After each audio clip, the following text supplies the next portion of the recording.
Hello, and welcome to Setting the Standard, the podcast about wireless radio standards creation from the Wireless Innovation Forum. I'm your host and Communications Director of the Forum, Stephanie Hamill. Today I'm talking with Peter Young of CommScope and one of the main contributors to the Forum's newly released Incumbent Fixed Service Data Report, TR 1008, which provides information on general data quality issues with the Universal Licensing System, or ULS, and its importance to the 6 GHz band. Hi, Peter. Thanks for meeting with me today. No problem. It's my pleasure. So we're talking about TR 1008 today, and I was wondering if you could give me some background or a quick overview of the Incumbent Fixed Service Data and why TR 1008 was even created. Okay, well, great question. The FCC's report and order FCC 20-51 opened up the 6 GHz band to unlicensed use.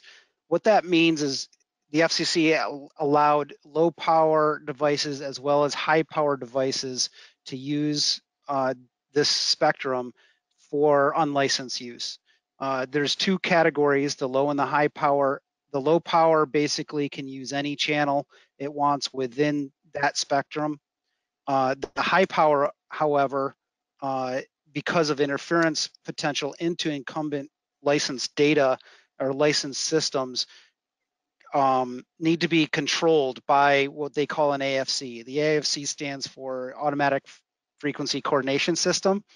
And what that does is it provides a way for these unlicensed devices, the high power ones that would be outdoors or possibly inside that are exceed a certain power level, to get a list of channels that the device can use without causing interference into these incumbent systems. So what are these incumbent systems? These systems, there is about 90,000 incumbent fixed microwave receivers in the United States. These receivers are used by common carriers to do cellular backhaul, which means like connecting the cell sites together and to the telecommunications network, including internet. It's used by public safety and local governments for and utilities to monitor their systems and provide communication systems for them. So these systems are very important, and interfering with them can cause problems with public safety, obviously, emergency response, and utilities. And of course, if we can't get on our cell phones to look up the latest news, that's going to be a problem as well. So we need to protect those systems. So TR 1008 was created for two purposes. One, to describe the ULS data that is pertinent to 6 GHz incumbent licensed data, and then also to provide information on the general data quality issues in the FCC license, this ULS database that we're going to be talking about in a minute here. TR 1008 identifies some of the missing data that will be pertinent to a future discussion in terms of like recommendations on how to handle it and thereby directing the implementation of this AFC system for providing the channel list to the unlicensed devices. So what is the ULS and what's the background there? Well, the ULS was actually released in 1999. You may remember Y2K issues with software.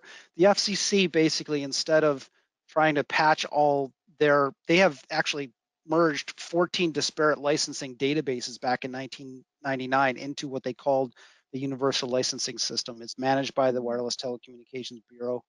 And that was a big thing. It allowed them to merge administrative databases as well as covering the antenna structure registration, assignments and transfers, ownership, spectrum leasing, unlicensed wireless microphones.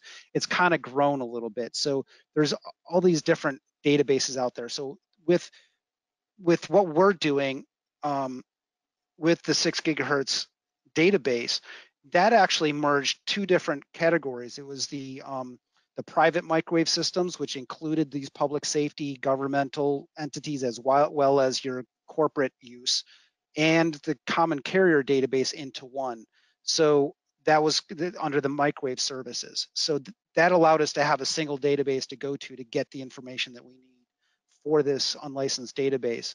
The FCC provides a public website. Anybody can go in there and download the data or look up licenses in whatever area they want.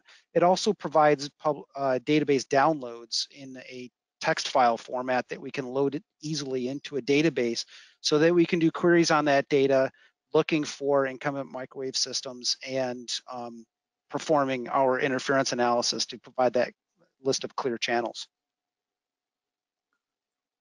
Great. Okay. And so, but what are some of the issues you uncovered with the ULS data? So there's several issues. Number one, that system was developed over 20 years ago, right? So the technology has changed, but they really haven't changed how they post this stuff. I think there's a lot of manual things that they're doing. It could be automatic.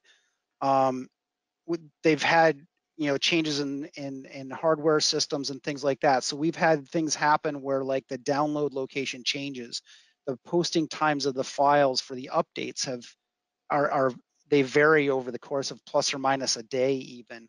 And then there's been structure changes. We've had several situations where the FCC, because of new services coming online, they will change the structure and then they will only post a notice to their website to say that it changed and it changed today. So the AFC is going to have to know those things to know how to develop their systems to be sort of bulletproof and react to those changes without having to have any downtime. On the technical side, the FCC licenses have not traditionally been viewed as a receiver database. These are more like they're trying to manage the licenses of what is transmitting.